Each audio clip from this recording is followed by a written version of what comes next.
床頭拾起一本日記，舊日這小子想法太兒戲，為何樂觀的寫下來一定會一起，身無分文不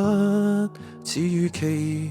沒信心無能力承認命途極卑微，怎想到你願意陪在隔離，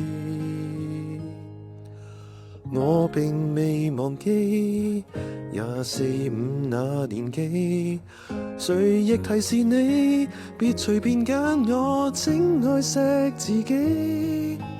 你並未嫌棄當天的我，並未能爭氣，但你很少你相信我遲早可成大器。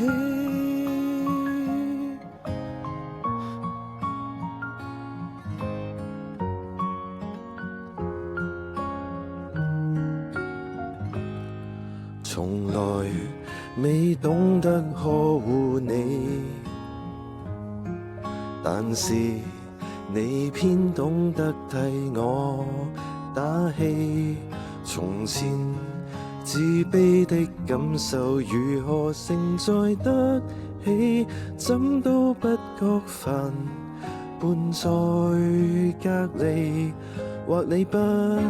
求成就，前路若件事低微，都不介意在墨記扮貴妃。我並未忘記24、25那年紀，誰亦提示你別隨便揀我，請愛惜自己。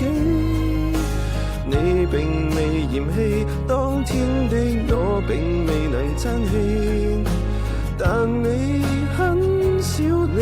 相信我遲早可成大器。